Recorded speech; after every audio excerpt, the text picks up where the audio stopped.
Good evening, Reinhard. How are you today? I'm very fine. It's close to our vacations. Wow, yeah. So how's life in Germany now? Very busy. Right now we have a lot of rain, but the temperatures are expected to climb up. Good. So you had a recent visit, and you're feeling excited.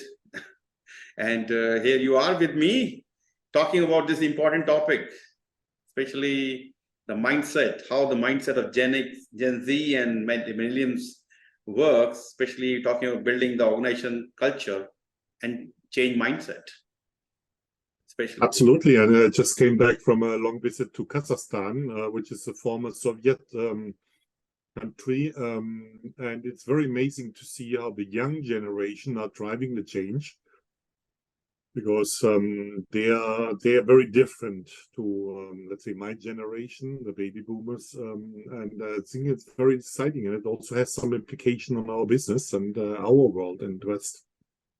Yeah, it's a very interesting topic, and it's for all ages, for people in this age, in Gen Z or the millennium, and also from the people like baby boomer or other, how to work with different kind of people. We should not categorize them, but there's a difference between the generation to generation, especially because of the technology we have gone through, or the financial period we've gone through. The mindset has changed accordingly. So maybe it's a good idea to define what do you understand by Gen Z and millennium. Yeah, that's a good question, because so I'm from the baby boomer generation. That's all the people born up to the year 1979. Because then the millennials start from 1980 into 1996, so close to the 2000. Mm-hmm. But then Gen Z typically is defined starting from 1997 or so to up 2012. Exactly. Now the question is what follows.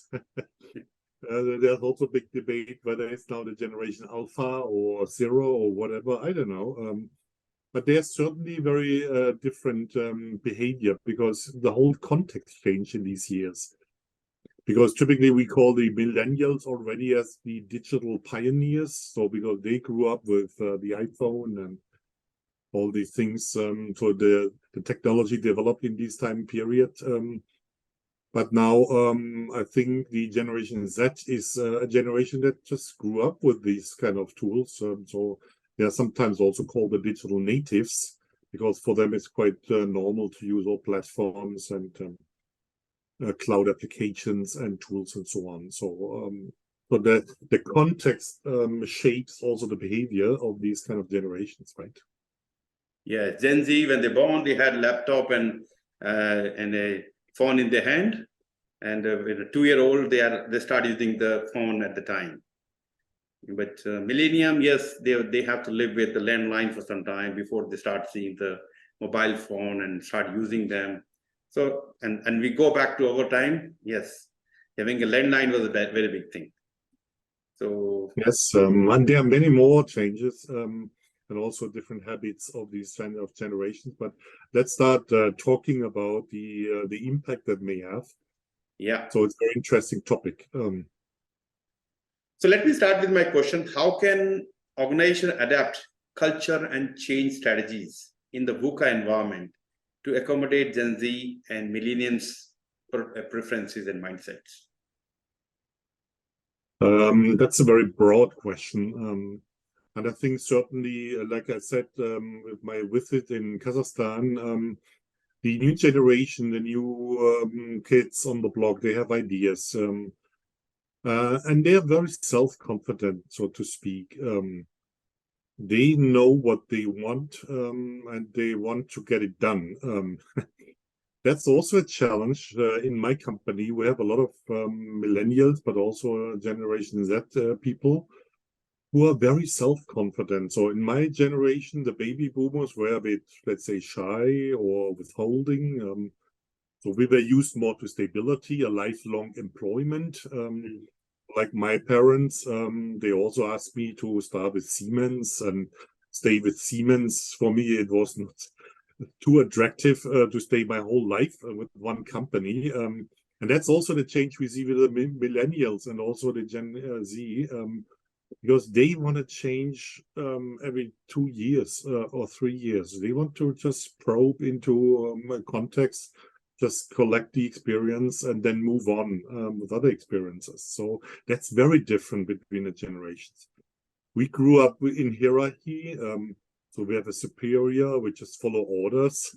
Or let's say, if the boss says, okay, do it this way and that way, so we just follow. But that's very different with Generation Z. So they just want to do their own thing. They don't want someone to tell them what they do and how they do it and so on. So they just want to experience. And so this is why an organization needs to give much more space to maneuver. To be attractive to these kind of Generation Z and so on. And for us, work was in the center. So we defined ourselves around our status, our work, our company where we worked and so on. So with a car and, you know, all these things. For them, that's not important anymore because they already have everything. Yeah. They were born into a kind of wealthy situation. So for them, work is not the most important one. It's also kind of this work-life balance. And so many aspects are very different. Also, expectations of this generation is very different to follow on. Exactly. And given that we can see the same thing what you're talking Gen Z, you know, our kids, how they behave, how they react, you know, how they use the devices. You know, we probably more about checking some messages, but they are actually using that as a kind of work, a learning tool, because that's what they have started learning from. Mm-hmm. Which is a different way, a different approach. You know, if you have to work with your baby boomers, you have to work to change them, then you have to adopt different strategies. And if you have a majority of them millennials, you have to have different strategy. If you have to have Gen Z, then different strategy. And if you have a mix of them, yes, you need to find the best of both. Mm-hmm. Yeah. So my next question is, what technological tools have you encountered that can foster organizational change culture? Again, a very broad question. And I refer to my company, which is a consulting company. We have about 250 people, a lot of millennials and Gen Z people. And tools that we use for the kind of change culture is very much focusing on co-creation and collaboration. So if you know Miro, if you know Slack, we use a lot of Microsoft tools like MS Teams, but not only for just communication and so on, but it's also for document management, it's for Exchange. And there's a lot around these kind of Microsoft tools. So, for example, we have Viva Insights. That's what is your network? What is your colleagues? You can give appreciation to your colleague. So, hey, well done. And that pops up in your applications. We have Yammer, where you can just communicate in your informal network. We have SharePoint, where you also can communicate, collaborate in various ways. And so we have also a lot of social media. So I think that's also for these generations very normal to have these various channels and play on that. Sometimes for me, it's a bit confusing because it's every now and when you have a new tool coming up. So I discovered that we also have Viva Engage, where you can build your community and engage with that community in very specific groups. To me, as a baby boomer, sometimes that's confusing because now I need to find things, and I'm also unsure which tool is now the best one to communicate. For them, doesn't matter. They just hop from one application to the next application, and so they will find out which application is the best one to use. Actually, that's the good thing about the Gen Zs.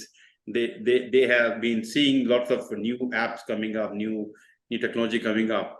So they know the life is changing all the time. And so for them, changing or adopting to new way of doing things can be much easier versus you talked about baby boom, or maybe the parents, they spend whole life in one company doing nothing but the same thing again. You ask them to change, very difficult. Absolutely, yeah. And so, for example, we have two, my boys, they are 26 and 24 now, and they're very natural in just using those tools. And my wife is always scared about cybersecurity, and someone may enter her privacy on these, let's say, social media tools. And the boys don't care. And it's very interesting also that they are not so active, or not at all active on social media anymore.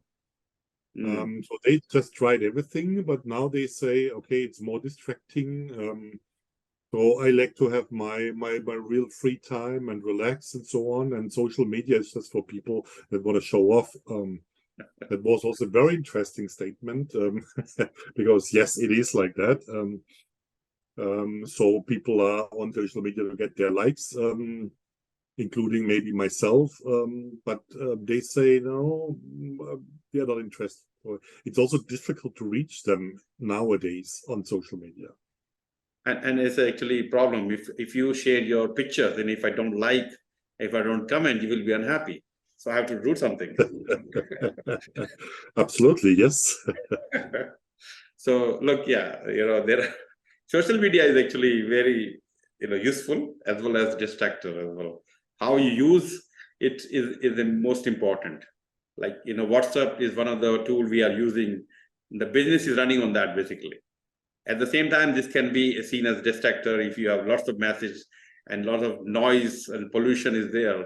So you need to know how to filter out unwanted messages.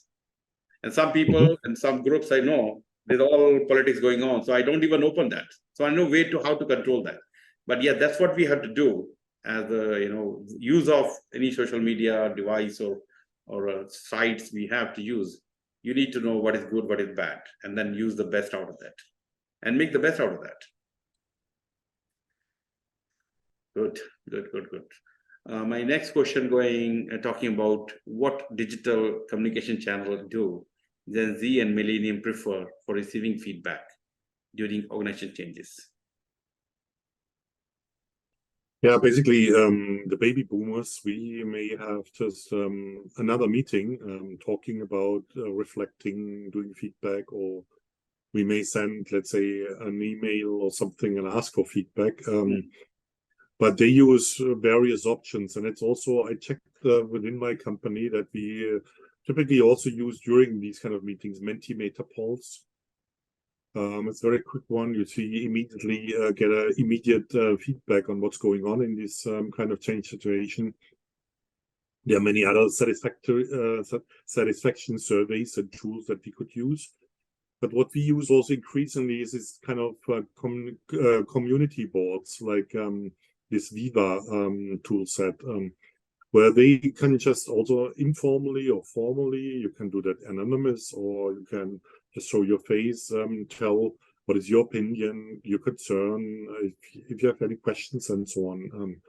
So we have also a lot of like buttons. That's a very quick feedback tool that you have in this Microsoft tool. We have chat boxes in SharePoint where you can comment and just put a question or something up. But then they also expect an answer. If so, it is there for a month and nobody answers it. That's also the next problem. And what is very new, where we are also a bit experimenting, is digital nudging. So to nudge is a bit to stipulate a feedback or a response and so on. And that's by, let's say, very small digital gadgets. Where you can nudge why a certain change is important, and you bring that up, let's say, during your communication means, so that it pops up like an advertisement, so that you always get something to understand why that change is now happening and why it's good, and what's in for you. So that's, I think, also something coming up for the next month or years to come. So digital nudging. Yeah, and things like animation or some videos can be useful. when you're dealing with this kind of people, especially as and small video. You can't have half an hour, 1 hour, which we are recording now. I know people have short span, so something 70 seconds, 1 minute, less than minute, and which gives the immediate message. So yes, and that's right. So it's not the let's say professional recording and so on. So we also experimented in my company a bit. Just take a video, just speak on the way, on the floor, being in a meeting, being on the lunch break and so on, and just use your mobile phone and just to record something. And that's more authentic. That's very direct and no efforts and so on. It's just record and go. That's it. And that's what sometimes live events can be better, because you actually see the person as it is. Absolutely, yeah. And good, that. But again, it depends on the type of change and what organization culture we want to build. There we need to be, what messaging tool we can use and how effectively we can use. As a project manager, it is better to work with somebody who understands the psychology of various people, different type of people. Some people, they like to see pictures, more like video, small and whatever. Some people like to see the detail of it. So, what we have talked about long term, many times, stakeholder identification, stakeholder assessment, analyze what kind of information in what format, all this will be useful. Yeah, but you're not planning anymore like we are used to in stakeholder management and actions and so on. So it's more direct. It's immediate communication, and then you will see. It may also happen instantly if you have just fun. And I was just today in the office, and they were just recording something. So they had now a new launch area in our office. And they had just a recording, just for fun. And you see immediately. And when I'm traveling, I'm from the Black Forest. I always take a photo of the Black Forest cake in those countries, and they brought me a Black Forest cake during my visit, and I just take photos, and people love that kind of, let's say, personal things also. Exactly. Being a personal, as a person. Yeah. Good. What creative ways the organization can use technologies to install a change-oriented mindset? Yeah, I'm not sure whether it's always technology, but what's right now very good hype in our area, it's gamification. Yeah, gamification. That can be normal games like table or desk games, which we use a lot, also in change situations, or to just bring people into a situation and being interactive. I think that's the key part. So otherwise, you can do webinars, you can do podcasts, but that's rather a one-way communication.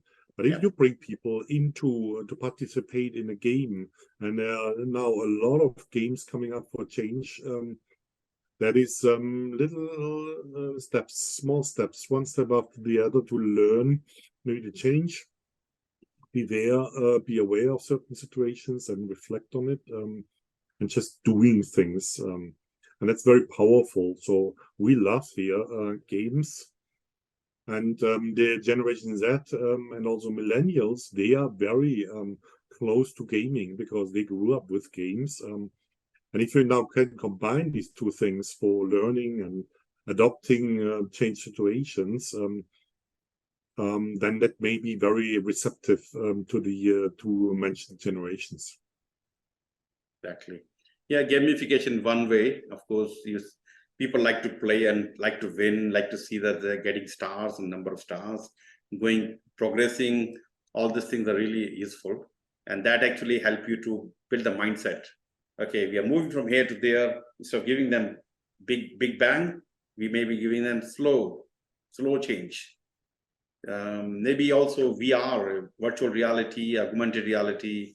You can show things which is about to happen, future, like you create a vision and show them this is how it's going to look like when we all are agile, agile project, we're doing agile projects or digital run.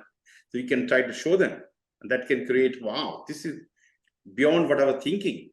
And that creates some excitement and really moving towards that direction. Yeah, that's especially if you create your office. VR and augmented reality are really nice tools because you can just give them. And I just also had an example of the VR application. It looks a bit strange if you have these glasses on or goggles on, but it is really nice because then you can ask, okay, is that color, is that distance between the desks, is that fine, and so on. So you can involve them in the real, not real, but in the virtual world, and then make it real. And I think that's really nice. So technology offers a lot for this kind of situation. Yeah. And it's improving day by day. We talk about artificial intelligence, machine learning, many things we can do using that those new technologies. And you're a big fan of AI anyway. Absolutely. Yeah. All right. So my next question is, what strategies can help organizations foster an agile culture that resonate with the fast-paced expectation of Gen Z and millennials project managers?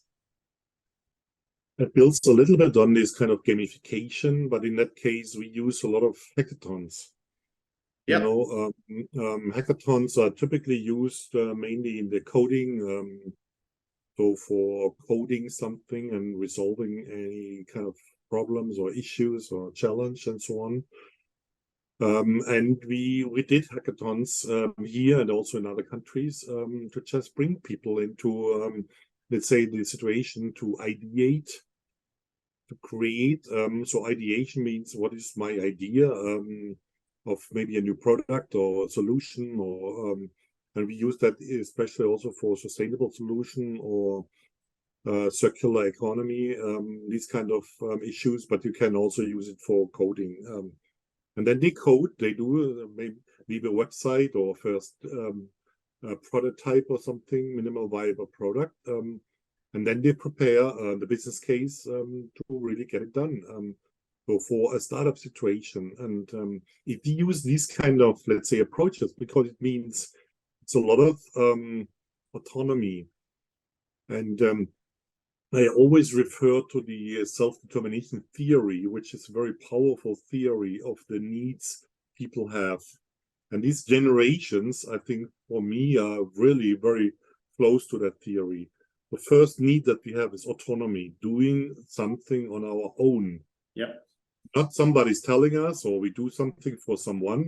No, we do it on our own. Second one is showing competence. So this is why hackathon is kind of a competition. So you always compare the results and the solutions between several groups. And at the end, someone is winning and gets a prize, paper prize or money prize or whatever. But the third thing is very powerful also, that people, so it's called relatedness. People like to work with others together, and that's perfect for projects. Because hackathons are always a project, maybe just spanning 1 or 2 or 3 days, but then they can continue and create their own business and so on. So and the organization can use this kind of hackathon as a format to get people in this kind of spirit, fast-paced, agile way of solving something, because actually companies need that increasingly. And if you combine that kind of in this competition or game situation and help them to, let's say, in kind of an incubator, you may have a coach, you may have all the resources and time available for these people, give them just space for doing it. Maybe great new ideas or innovations will pop up. So just utilize what's already there in formats and so on. And we have done several hackathons. It works really fine. The only challenge is to get them really and then to go to the startup level. That's typically a big threshold. But the ideation creation is perfectly done in that kind of format. Yeah, definitely a hackathon and ideas, creating ideas that definitely can add value, and some Good. What else we can talk about? Foster collaboration, cross-functional teams, yes, especially they are maybe remote working or hybrid environment. It can be, how can you utilize that using And cloud? I think very, very clearly it was all pushed during the pandemic.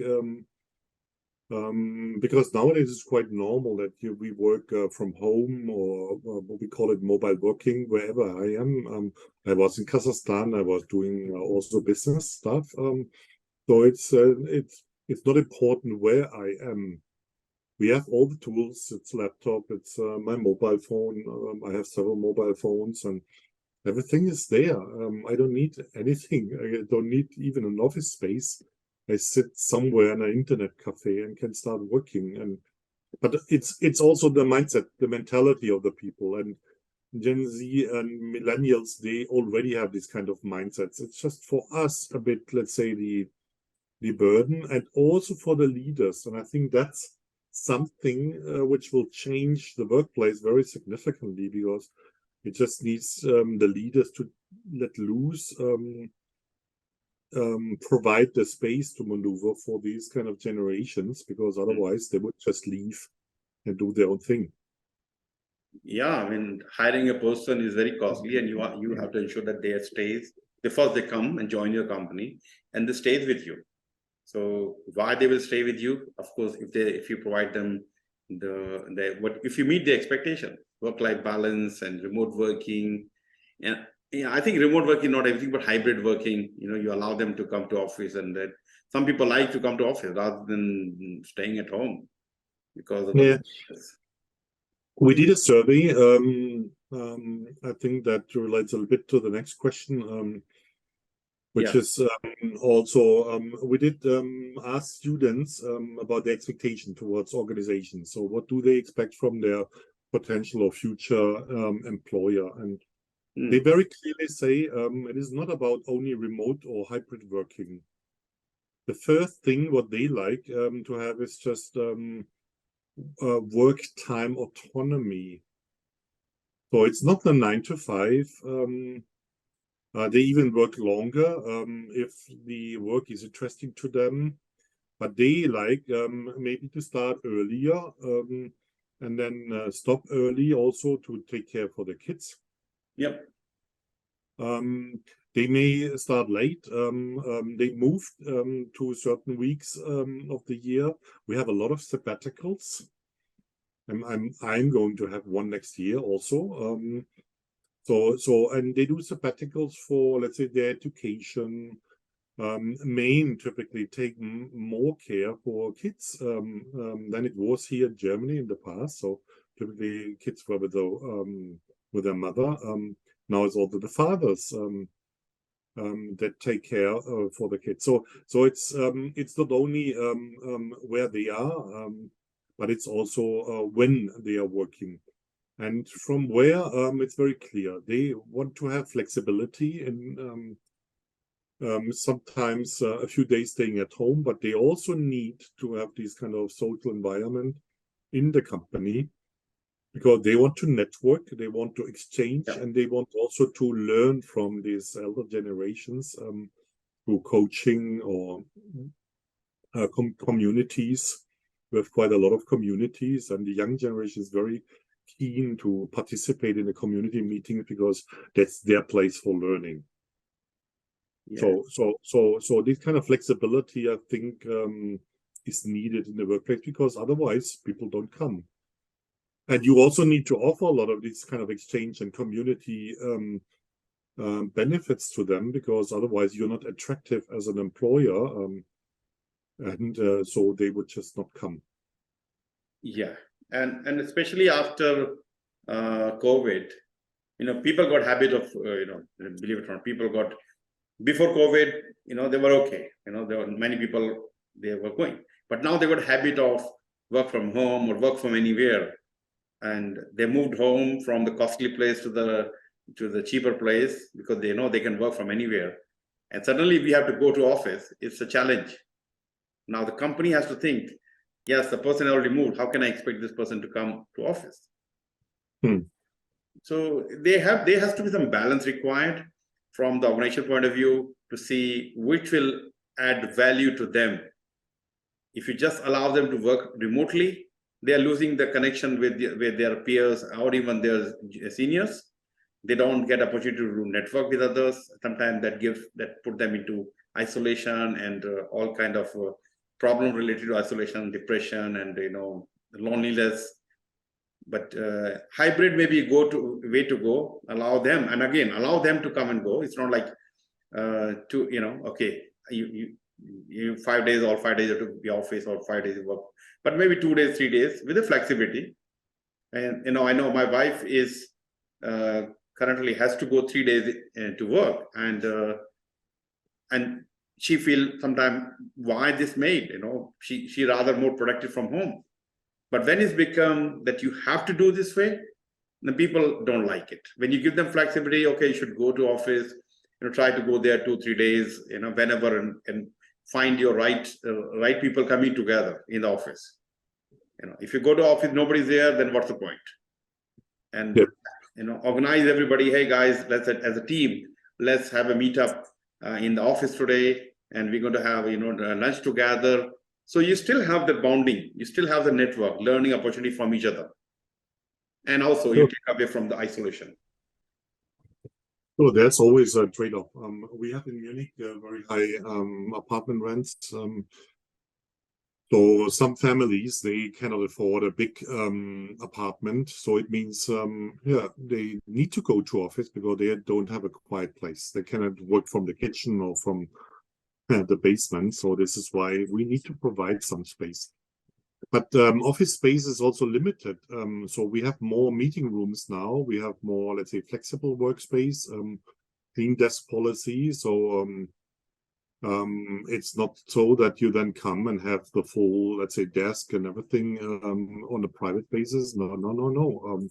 You may just take one desk, and maybe the next in the afternoon, someone else claims that desk to work. So it's very interesting that the concepts really change. Yeah, I remember those days when I have a dedicated desk and I have my own shelf and my own board, and I can put pictures and everything. Yes, that changes now. Yeah, absolutely. Now you have nothing. You go to office with a laptop, fix it, and when you're done, you go home. You have nothing at all. You cannot claim that this is my space. And I remember I just have a name tag as well as used to feel proud of that. Now there's nothing. I just came today in my office, and my space was occupied. I had several meetings anyway, so I said, okay, no worries. I just got my mail and stuff. But it was sometimes, it feels strange for a baby boomer who's used to get his desk. Yeah, but anyway, but anyway, I'm traveling, so my desk is pretty clean because I'm hardly in the office. But it's changed. Yeah, exactly. So look, as employers, we have to think from different point of view. Sometimes mandating everybody to be in the office can be useful because of the kind of project you're doing, or sometimes working from anywhere may be beneficial. One is to save you on the property and the desk and other thing, and let them work. If they want, they can come, but make sure you need to look. You need to see what's going on with them. Maybe it's better to bring occasionally to office. Let's say, guys, Friday afternoon, you're going to everybody be here. Let's have a meeting. So try to build a culture where flexibility plus some kind of collaboration is also happening. All right. So my next question is: can current project management methodology accommodate the changing mindset of next generation employers and employees? That's a good question, and I'm a bit skeptical that the current project management methodologies are somehow too complex. They're still building on, let's say, a mindset of people don't know what they need to do. I heard also with some of our clients, they just say people come into the office, switch off their brains, and just follow a process or methodology.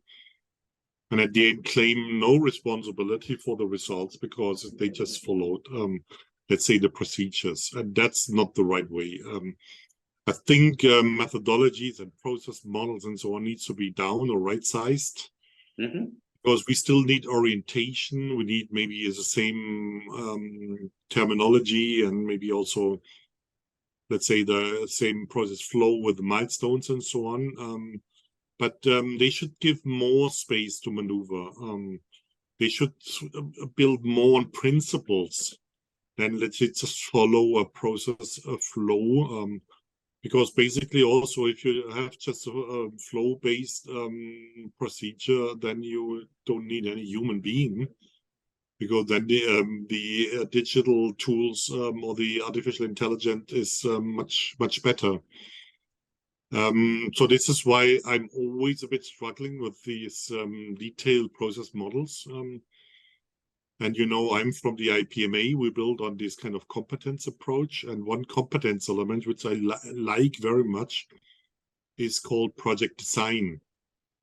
So that you as a project manager have the responsibility before you start into a project to design the methodology and the processes and all that stuff to the needs of your project. In some project, if you work in social environment, just need to, let's say, the basics. Maybe more an ad hoc project management set. And sure, if you're in a very complex, maybe oil and gas construction kind of project, you need the full-blown process model or methodology. So it depends a bit, but it should be also in the hands, more in the hands of the project manager and the team. Because if you have Gen Z people or millennials, they don't like to follow that methodology, like maybe the baby boomers have just followed because someone told them just follow it. And I think that's also the reason why PMI changed from this kind of process approach to the principle-based PMBOK, because I think that's more flexible. People have more freedom also to tweak it to the needs or requirements of the project. So I think that's a good direction. Yep, that's so here the 7th edition of PMBOK talking about tailoring. So based on the needs, the type of work you're doing, maybe traditional, what they call predictive way of doing project management, or adaptive or hybrid or anything else. You know, based on the kind of work you're doing, some places waterfall has to work. You know, the predictive way has to work because it's a large mega $1 million infrastructure work. You cannot do in agile way. Yeah, some people can argue, yeah, agile, we can use agile. No, but this is where we need to have design done, and you have people aligned and they're doing bit by bit, adding. Yes, you can add few things in between here and there on what you learn from agile and hybrid environment. But yes, okay, this kind of work, this size infrastructure, you have to use this. Then adopt agile, this kind of work will be agile. So you follow the PMBOK or whatever ways. Now almost every methodology, or not methodology, but almost all the project management, the standardization organization, they're talking about tailoring, allowing to change according to the needs of the project. And that's good. And you as a project manager, you need to know what we're doing and what structure will work best for us. Absolutely. And I can also tell you that in Kazakhstan, I've seen a lot of schools, even preschools, using project-based education or learning. And that's very fascinating because they do projects, but they don't know project management at all. They don't know these kind of process models, methodologies. Yeah. And that's a good thing because now they need to have an own understanding how to approach it. They are kind of entrepreneurs who try to find an own solution or path to the solution on themselves or in the team by combining their skills and abilities. And if you scale that from, let's say, the preschool or primary, secondary school up to your business life, sure, then you do more and more complex projects. You need more methods and tools to do that. But this upscaling, I think it's much easier than this downscaling or downsizing, what I just said. So we have unlearned a bit what we already have as kids, because we were confronted with this process model and we just followed the process models. Now we need to go back into the evolution and just to get rid of the process models and try to identify what's in with us as competencies to apply that to our complex projects. Yeah, and for the project managers, we need to know what are various principles, domain, processes, tools, technique, method. There's so many things are there, and sometimes it's too much, overwhelming. But you still need to know. You need to find out which one is going to work in this situation, which one not going to work in this situation. Absolutely, it's like a toolbox, and in the toolbox there should not be only the hammer. I mean the process model. That's one way, one tool. No. You need different tools. Yes. But you need to know which tool can work in what situation. Exactly. Otherwise, yes. Oh, I know only hammer and chisel. But what about this beautiful tool? But I don't know how to use it. So when you going through a PMP or any other project certification, program certification, you need to know various things available for you. And as and when the situation arrives, you need to use them according to your needs, according to whether it's adaptive, agile, or this and that. So while it's strange when PMI is talking about in PMBOK agile as well as waterfall and hybrid, why? But that's how word is. We are moving away from just one way of doing things. We are giving flexibility, or we should have flexibility of using a particular way of doing things. Absolutely, and I think in a few years we will not talk even about agile or determined or hybrid or something, because it's all one. And you just need to use the right tool for the right project. Oh, that absolutely. While we are differentiating at the moment, if you are an organization where you can change as per the need arise, of course, okay. Yes, we started with the predictive mindset or waterfall mindset. Suddenly we realize, hey, better to do agile. Of course, you need some governance. You can't just allow people to keep changing, and because some expectations are set. So yes, you move to agile, then you have to do these kind of things. Anyway, so that's what the evolving nature of project management. We need to give them flexibility at the same time. Some proper governance, proper structure is there. So some predictability is there, some knowledge share is there, because otherwise I do my job and go and find another job. Whatever I did, I lost, and the knowledge lost. We need to make sure we have a way to capture the knowledge for the future repetition, lesson learned. Sometimes when I'm talking about project PMP or PgMP, sometimes I feel so much process oriented, documentation, do this documentation. But when you look at carefully, this documentation not just for the sake of documentation. There's a reason behind that. Why we're making change? If you make a change and something gone wrong, somebody will start, hey, who approved the change? There were no change requests raised. How come you apply that?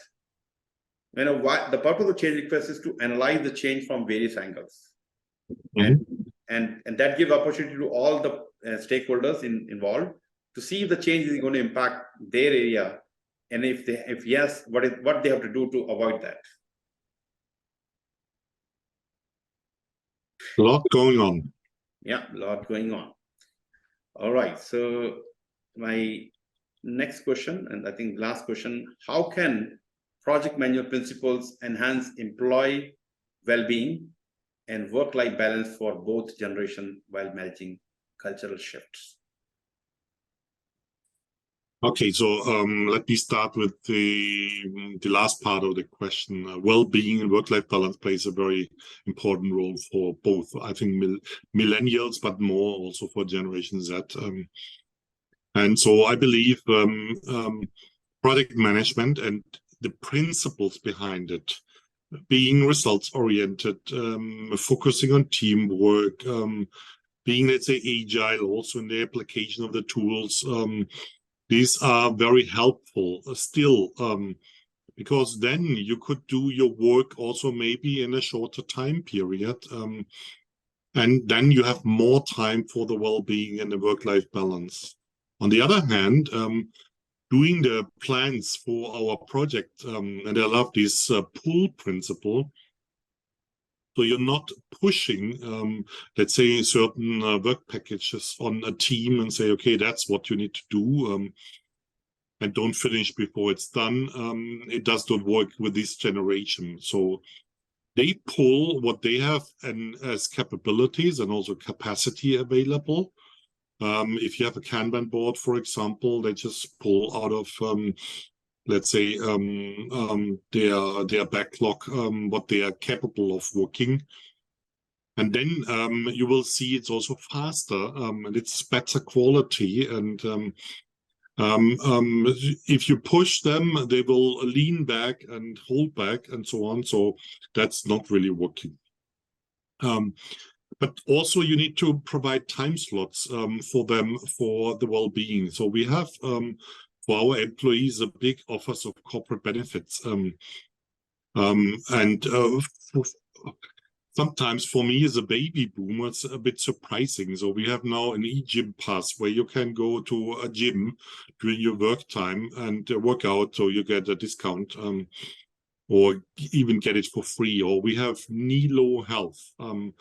So that's an offer where you can go to a platform or an application and just ask someone, a coach, to help you with a certain situation, conflict or crisis that you have personally and so on. You can do some exercises or even have a round table. So that's totally interesting that these kind of offers you need to provide to your employees, because that makes you attractive. So corporate benefits, and that is very important, providing the time and also the attention and appreciation. So the Generation Z, they need more a clap on the shoulder, more thank you. If you don't provide that, that there will be a backlash. Absolutely. In the baby boomer, we have always said, okay, if someone complains, okay, fine, then I need to change. But if there's no complaint, okay, okay, it must have been good, something like that. So we need to embed well-being, work-life balance, these kind of things into project management more and to project work more. And now let me just talk also about a very important point for Generation Z, and that's feminism. Because we did studies here in Germany that women work longer, harder, and earn less. And that's not okay, absolutely not okay. This is also why we just have 23% women in the role of project manager. That's maybe specific in my country, but I also know many other countries where it's the exactly same situation. Why? We also analyzed that. So we did plenty of research on that, and it says that we're not flexible enough. We don't offer for women, let's say, the work flexibility to maybe start later on a project and maybe work on other time slots, or do a job sharing with someone on a project. That was not possible before the pandemic, I would say. Now, during and after the pandemic, it's pretty normal now that we just offer exactly those kind of things to male but also female project managers. So it's very important to see. And last comment also about well-being. We also did research on burnout. And burnout is a very specific syndrome that we see in project management, and it's increasing. Why? Because project managers are very passionate people. Yeah. They like to do a good job. They like to really achieve results and so on. So this is why they have a high expectation towards themselves in a project or project situation. And that's very dangerous, because some do not feel or see that they're doing too much, and that harms their health or mental or whatever well-being. And so we also need to take care about that fact from an organizational perspective. This is why we have this Nilo Health. But also the employer needs to monitor and control the timesheets, for example, and also have a look after these people, appreciate what I have said, but also say stop if they see someone is working too hard on a project. So that's something that is more in the middle. And also in the PMO, we should have caretaker for the people in the projects, not just only controller and these kind of people. No, we need really to have also people that take care for the well-being of the project people or teams. Otherwise, we don't get them into the project, or they will leave the company, and that's also not good. I think the last point you mentioned was really, really interesting, because in PMO, this is more about setting process, governance, and when are you doing, when are, all the reports and other thing. But if you have, now knowing that there's a burnout and loneliness, isolation, and even in the offices, some people just keep working. There has to be some group, maybe part of HR or PMO, whoever it is they also look after or keep an eye on the people's behavior, how they're behaving. And that's why we talk about emotional intelligence, very important. How people are behaving in this crowd, and where they're alone, and how long continuously working. But if you notice that somebody keep working for hours and hours, that's not good. Yes, of course, you're looking for your outcome, results, making big money. But at the same time, if you don't have the people with you, then what are you going to do with that? This person is an exceptional person, and these people are contributing to your bottom line. So you need to look after them, give them space, give them, work-life balance, and gym and other things where they can find themselves more, re-energizing themselves, and they can be more productive, more useful, more engaging than just keep doing. Of course, project is important, but networking is also important, in my opinion. And I think the expectation of Generation Z and Millennials is that they want both. They want interesting project work. They also need orientation. So this is why project management principles is just giving structure, a bit guidance. So the same language. So they also need that side, and that's the good thing of project management. So it's structuring, it's giving orientation. But on the other hand, it should also be fun. It should be, let's say, balancing their needs with the needs of the project and the company. Because if you do not reach that kind of balance, either side will not work on a sustainable basis. And actually, it's a very important point, because if you are too flexible, some people have expectation, and I can talk about my daughter when joined a big company. She was given full flexibility, find your own client and do in your time. And, she was kind of lost. I don't know what to expect. Is now, then, there's some structure has to be there. So, yes. So that people can mold into that direction. Of course, give them flexibility and space and, work-life balance. But at the same time, they also look for some structure, guidance, direction. And has to be some kind of talking, hey, look, well, you're new to the organization, and sometimes they're overwhelmed by seeing so many processes, so many people around. They're coming out of uni, and their mindset is different. So you need to nurture them as well, whether interns or newbies. You need to nurture them, try to give them the best support, and they're coming out from 3 years, 4 years of learning experience. They have a lot to share as well. Sometimes they feel that, okay, I have learned so much, but I'm doing nothing. I'm not just doing my Excel spreadsheet. This is what I'm going to do. Yes, allow them to expand on, knowledge is very important. Maybe your organization can benefit out of that. Hackathon you mentioned about, let them share the knowledge, let them lead the change. Let them, it's not just because they're new, they may be new, but they have better way of doing things. Learn from them. Absolutely. And still, we have a big focus on onboarding to give and provide structure and guidance in the first, let's say, 100 days. Then we also develop a learning journey for them so that they see, okay, what are my steps? Also, that's orientation. And then typically they have a learning partner that may be a coach, a team lead, but it's not so much about the formal team lead. No, it's more about this learning and development that they need and also expect from a company. If they are lost, and we also lost a few people because they did not get what they expected to get. And even now in our consultancy, they ask for certain consulting jobs. I would not have dared to ask for a certain. I just took what I've got.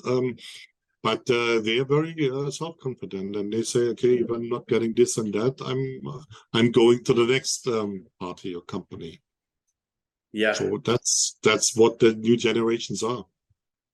Yeah, and that's very important area. So everybody and in the role where they make the decision, you need to be careful about how, and considering various type of, if let's say if you have older generation, then you probably stick with the older style of doing things. But if you have more and more millennium, more and more Gen Z, or maybe the next alpha, next generation alpha, then you have to think differently to how to engage with them, how to get the maximum out of them. So yes, yeah, so it's very important area for everybody to focus on, and yeah, so let them give flexibility at the same time, some structure around them. So interesting topic. Let's see what will happen the next years. Yeah, lot of things are happening, and let's see. And I'm excited about this. So Reinhard, thank you very, very much. And again, I know you're a very busy person, and finding time and discussing all these topics, very useful for a lot of people. And I'm looking forward for our future programs and a lot to bring. So guys who are watching and following Reinhard and this web podcast, please keep an eye, more to come. All right. Thank you, Reinhard, and talk to you very soon in next webinar. Thank you, and have a good summer and good vacations. Thank you. See you. Bye-bye. Bye.